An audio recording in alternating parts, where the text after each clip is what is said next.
gosh, Leo, did you ever try to say something perfect in English, but then you just freeze? Yes, all the time. Yeah, that feeling is so frustrating, right? Exactly. You know the words, but they just won't come out easily. You have the vocabulary ready, but the sentences, the correct structure, they feel completely stuck inside your head. It's like a massive traffic jam inside your brain when you need to speak quickly. And maybe, like a lot of our listeners, you worry too much about grammar mistakes.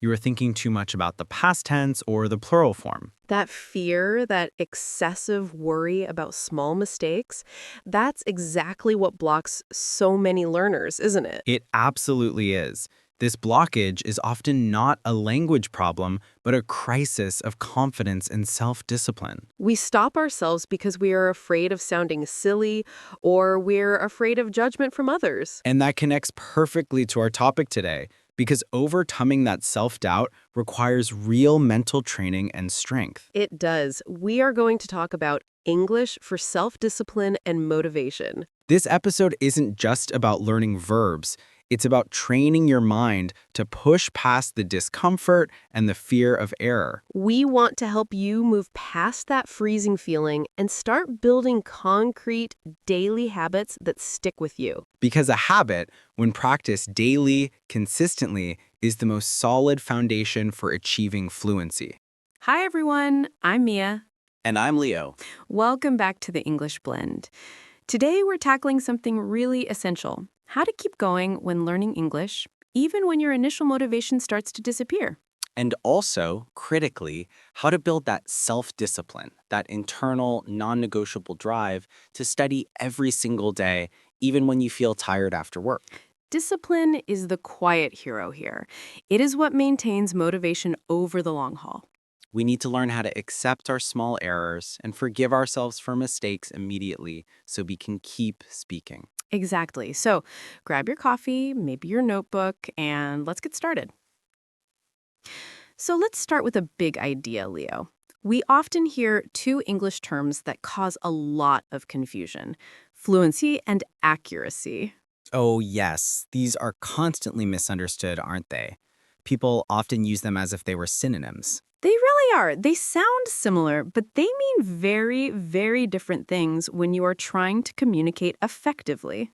It's crucial for learners, especially at the A2 or B1 level, to understand this difference right away. It changes their practice entirely. Can we define them simply for our listeners? Keep it clear and easy to apply. Absolutely.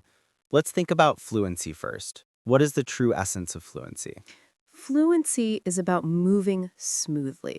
It's about flow, like water flowing without obstruction. It means you don't hesitate every few words. You can keep talking without stopping to check your own language use. Yes, fluency simply means being able to communicate your ideas clearly and rapidly, even if you make a few small grammar mistakes along the way, you know? The ultimate focus is on communication success. Did the other person understand your primary message? That's the main goal. If you can successfully ask a tourist for directions or describe a product to a customer, you are fluent enough for that specific task. You are not pausing constantly to conjugate verbs correctly. You are not stopping every second to debate which preposition is perfect. You are simply pushing the conversation forward. You are maintaining the speed. That is the true definition of fluency. And the flow and speed of language is far, far more important for real-world interactions like buying groceries or chatting with colleagues than perfect grammar. Because real-world communication prioritizes speed and immediate clarity over grammatical exactness. And what about accuracy? If fluency is the river flow, what is accuracy? Accuracy is the total opposite in focus. It's about being correct. It's about being absolutely precise with the established rules. It's about using the perfect textbook grammar structure, selecting the perfect nuanced vocabulary, and having the precise, flawless pronunciation always. It's focusing intensely on perfection. It's making sure every single sentence you produce is flawless, almost like written prose. And that's exactly where the major problem starts for A2 or B1 learners, right?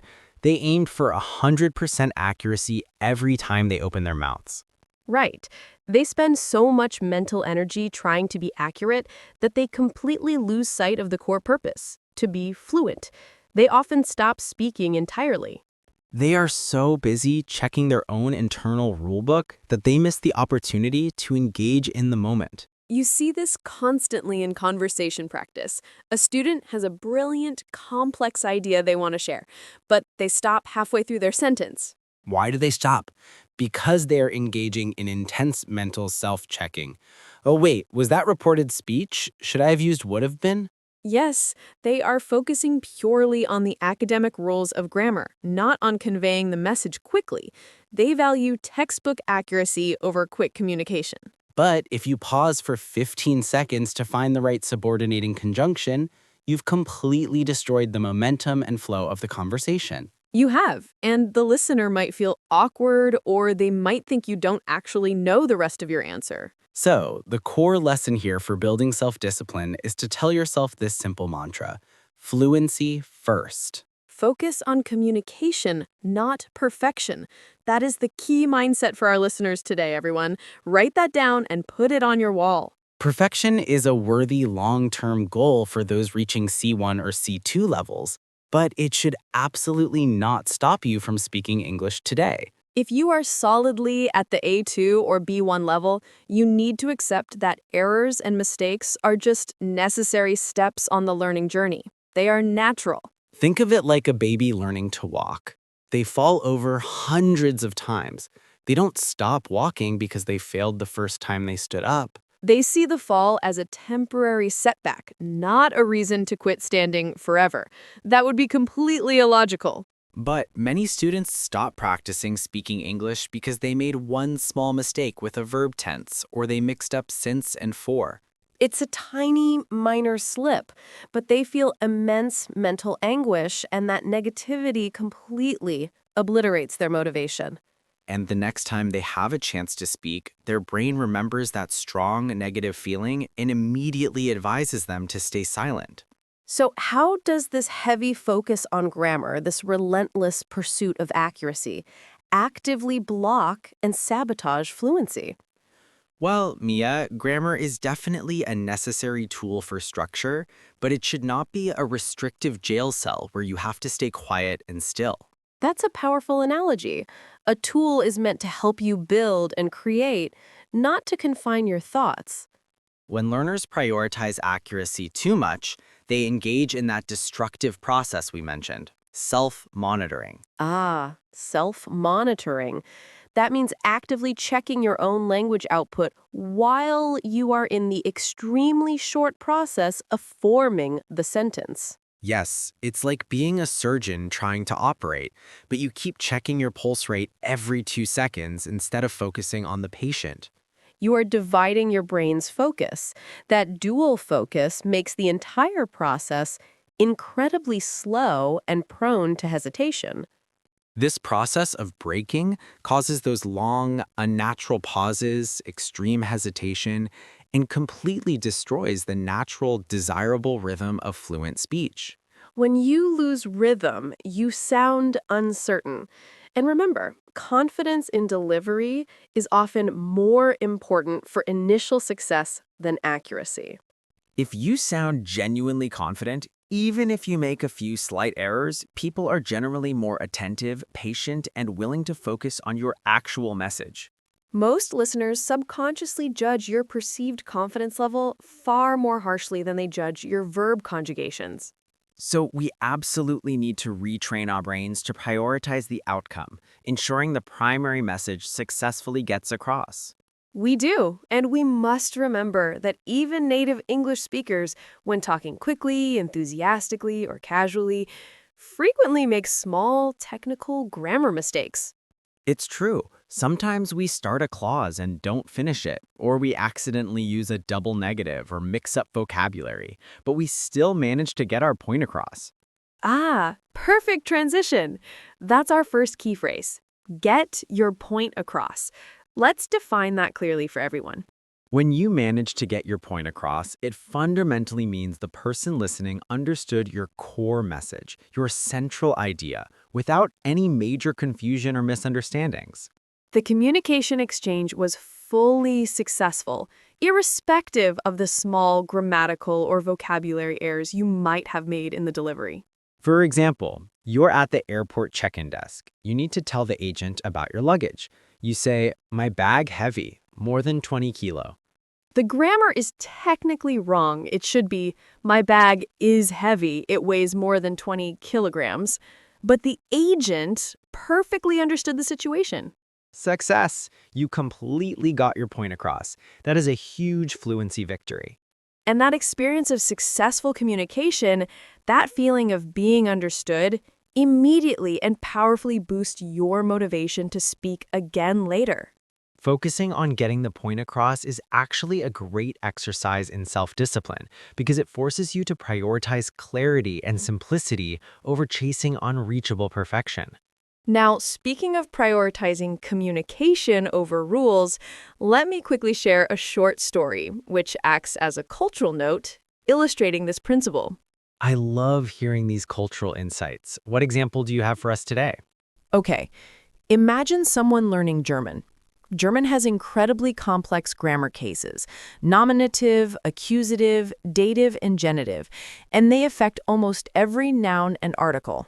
Yes, the cases are famously challenging for English speakers. The accuracy requirement is very high.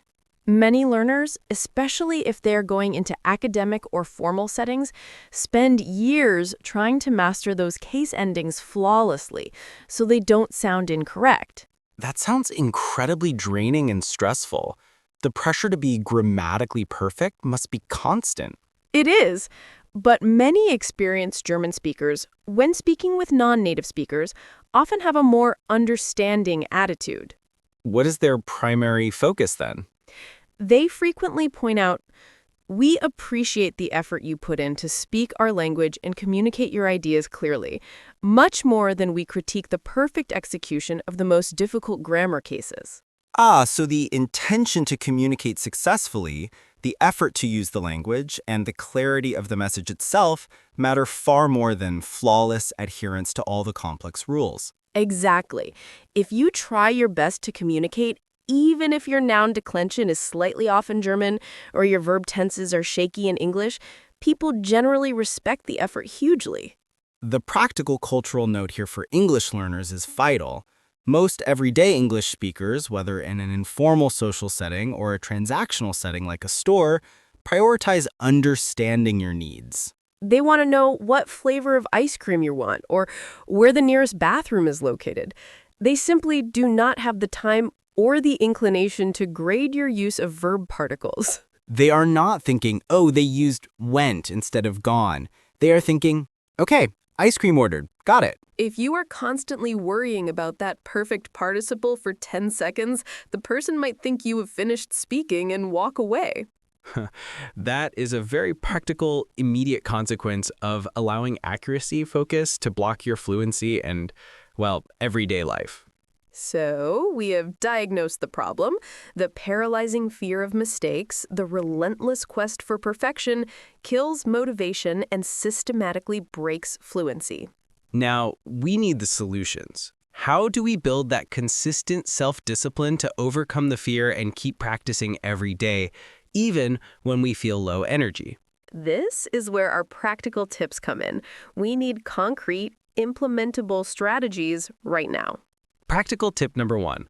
This one is all about providing your brain with fuel. We call it massive, fun listening. Massive listening means deliberately listening a lot, not just one video a week. We mean dedicated listening time every single day, consistently. You need sheer volume of exposure. Think of it like watering a garden drop by drop, every single day without missing. And the key, essential word is fun. You must select materials that you genuinely find enjoyable and engaging. Don't listen to dry academic content if you prefer comedy. If you love video games, listen to English streamers. If you love fashion, watch English fashion commentators. Keep it light and fun. Find a simple conversational podcast like The English Blend, or maybe a favorite movie that you watch repeatedly, perhaps with English subtitles on. Listen primarily for general meaning and overall understanding first. Don't pause every 2 minutes to look up every single unfamiliar word. Just let the natural sound of the English wash over your ears and brain. You're training your auditory system to internalize the native rhythm, the natural speed, and the stress patterns. This consistent exposure builds immense passive vocabulary over time. When your brain hears a phrase 50 times, it starts to recognize it instantly, automatically. That automatic recognition is the absolute bedrock of fluency.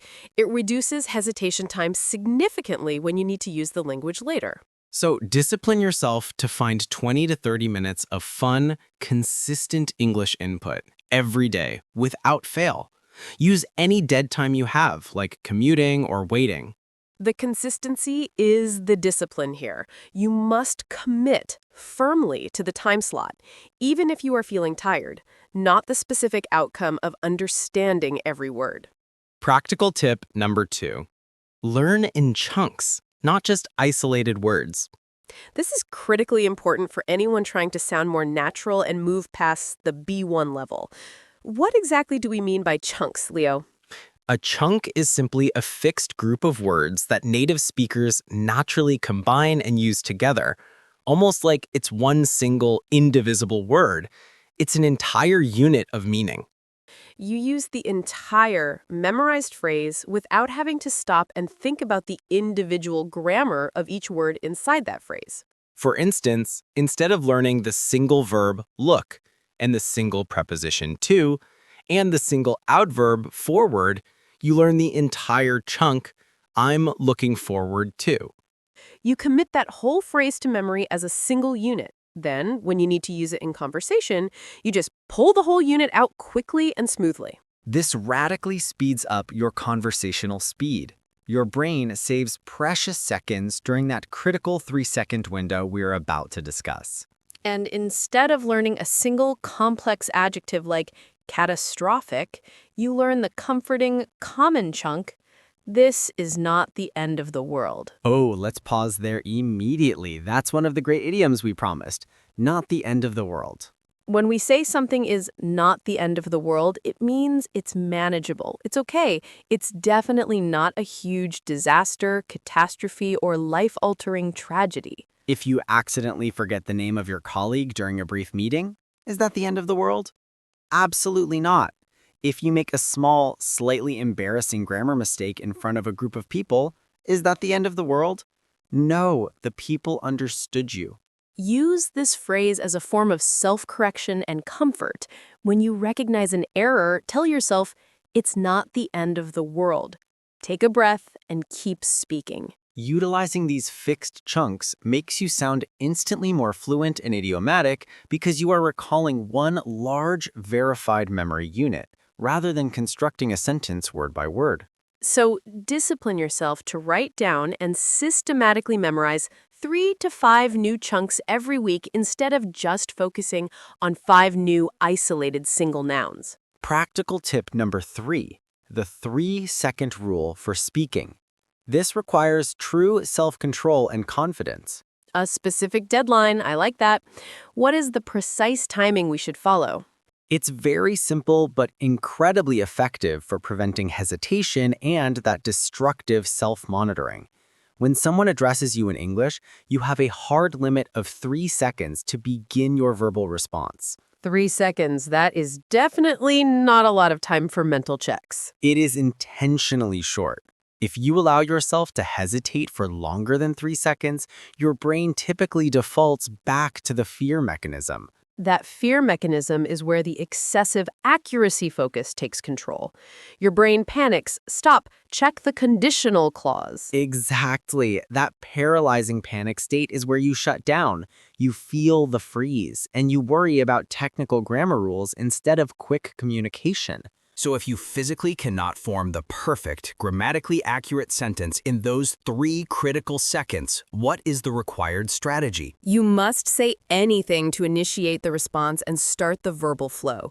Use a simple, conversational filler phrase. Such as, that's a really fascinating question, or, oh, I haven't deeply considered that idea before, or even a simple, well, Use a natural filler phrase, ideally one of the chunks you learned to buy yourself 1 or 2 extra seconds of internal planning time, but you absolutely must keep the conversation physically moving forward. That is the definition of prioritizing fluency over accuracy in a real-time situation. The paramount goal is to eliminate uncomfortable, prolonged silence. Silence completely breaks the established conversational flow and makes you appear less confident.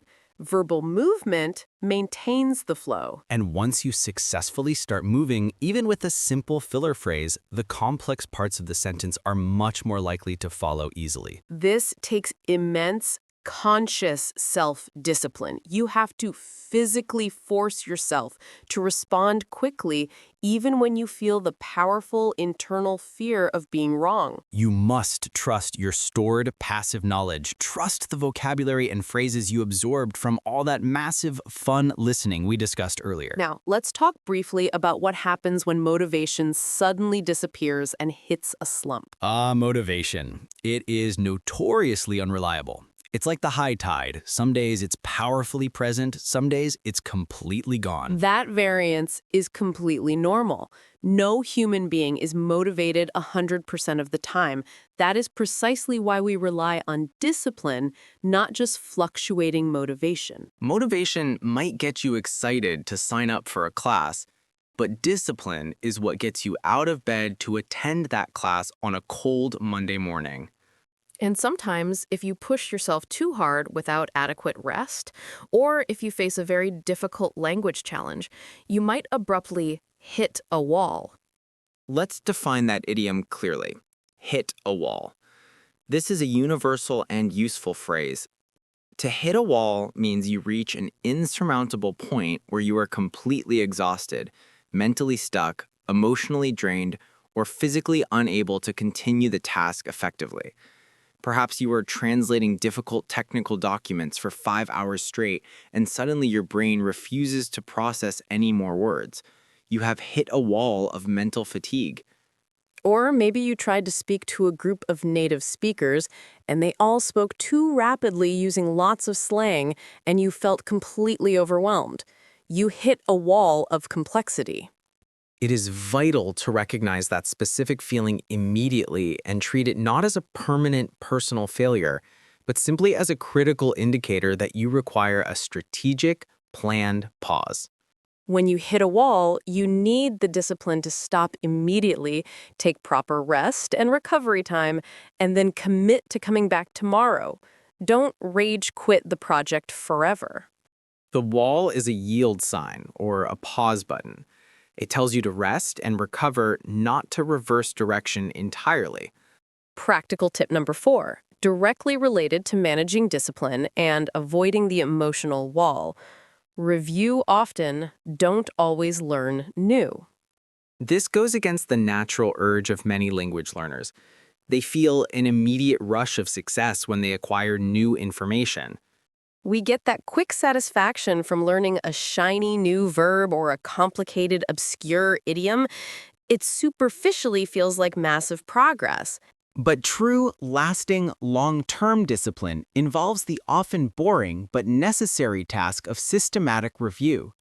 Going back over what you already studied yesterday, last week, and even last month. If you are constantly chasing new material, you inevitably forget the foundational older information. And then, when you try to speak, you can't recall the basic common words. This consistent lack of immediate recall, this forgetting, leads to immense frustration, which causes you to quickly hit a wall. You think, I learned this. Why can't I use it now? So make discipline mean a strong mix. Maybe allocate 75% of your study time to review old material and only 25% of the time to introducing new vocabulary or grammar. Constant review ensures that older vocabulary and necessary grammar structures move from your passive memory into your highly active, immediately usable memory. And reviewing old material actually provides a strong confidence boost because you realize, wow, I know all of this. I just need to access it faster. And confidence, as we said repeatedly, is the major fuel for fluency. This entire process forms a positive cycle of success and motivation. Let's add one more final, essential practical tip. Tip number 5. Set tiny, consistent goals. We talked about this idea briefly, but let's truly emphasize the word tiny. Why is the smallness so important? Because huge, ambitious goals require huge, overwhelming amounts of motivation. And we already established that motivation is unreliable. Tiny goals, however, require minimal discipline to start. If your goal is achieve native-like fluency in 6 weeks, you are almost guaranteed to fail and feel depressed, and most likely you will quit the whole thing. That's because the goal is far too large and intimidating. But if your small goal is, today I will listen to a single English song and look up 2 new words, that is incredibly manageable. That small task is so easy that you almost cannot talk yourself out of doing it. You overcome procrastination quickly. That small success, repeated daily through the power of self-discipline, consistently builds momentum. That steady, positive momentum eventually transforms into deep, long-term motivation. Small, incremental commitments consistently lead to massive results over a long time horizon. It is the steady effort that wins the race, not the sudden, huge bursts of energy. So we have detailed the difference between fluency and accuracy, explained why fear blocks our flow, and provided 5 actionable, practical tips for discipline. And we've covered 3 specific language points essential for conversation flow. Let's do a quick final check of those phrases. First, the key objective. Get your point across.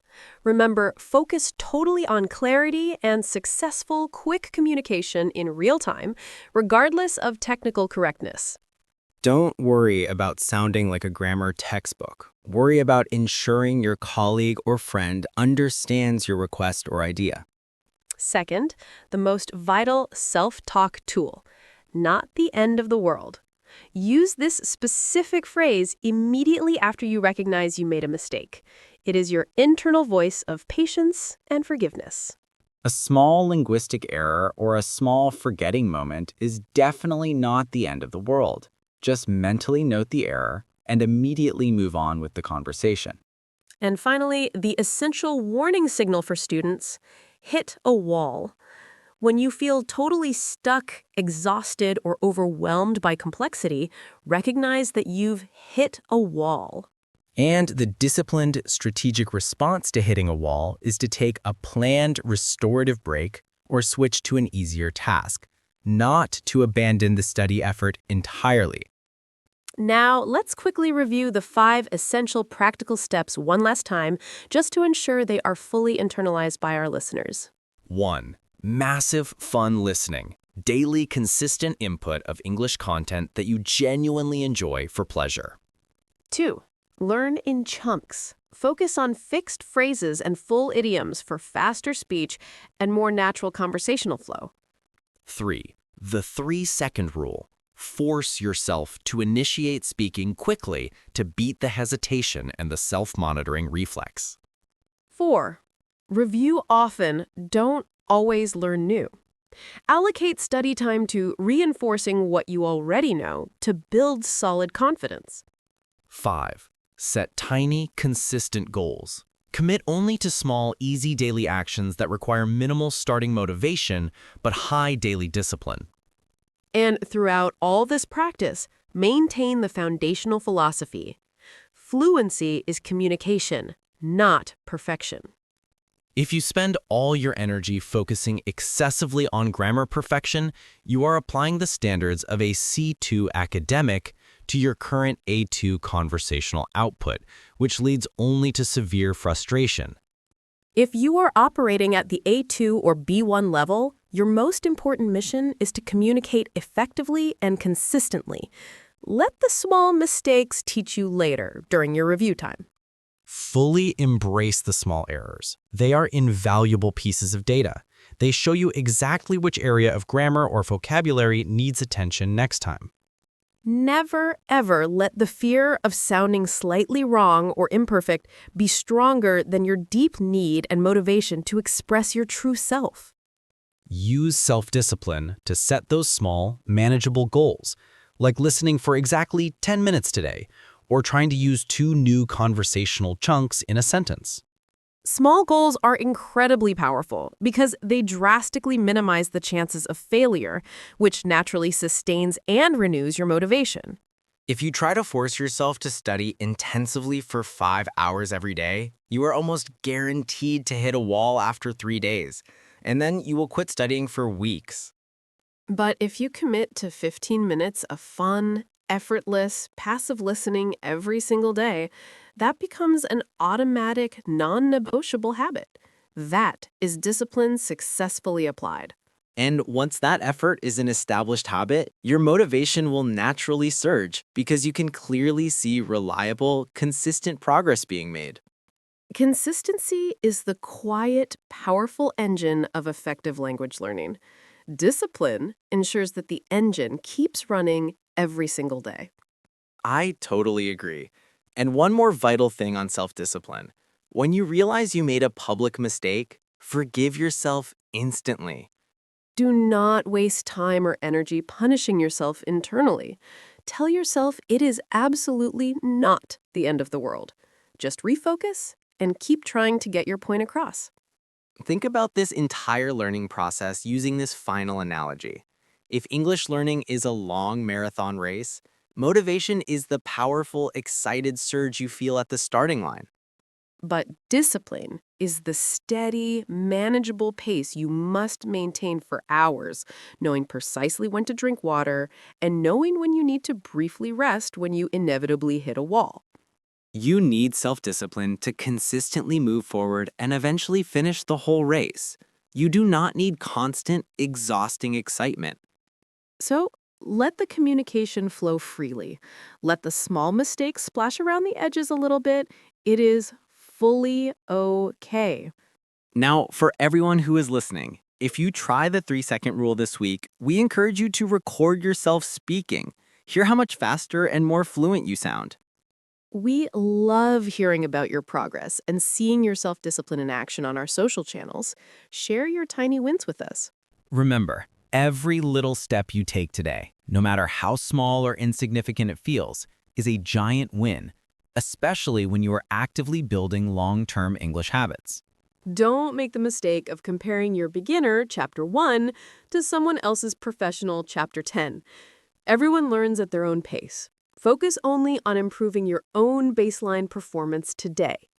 And practice speaking out loud frequently, even if you are just talking to yourself in the mirror, rehearsing a work email, or narrating your morning routine.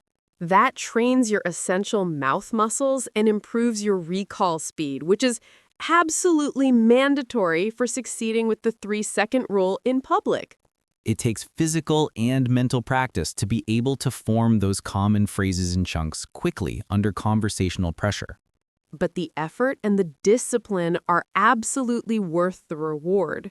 Think about the pure joy of having a spontaneous, seamless, real conversation and feeling truly understood by another person. That is the ultimate goal and the greatest reward of true fluency: successful communication and meaningful connection with people globally.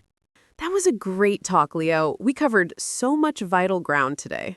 Yes, and next time we are going to dive deep into exactly how to use fun English media, specifically movies and music, to drastically boost your vocabulary in an entertaining, effective way.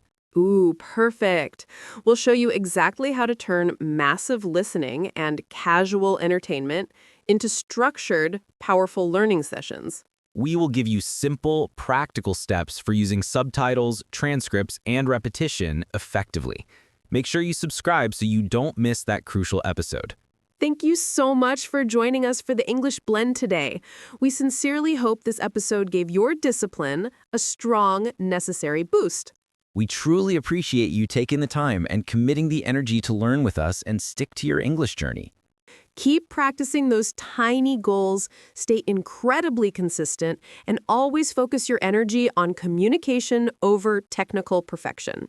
That is the ultimate winning key to feeling successful in English. Yes. See you in the next episode of The English Blend.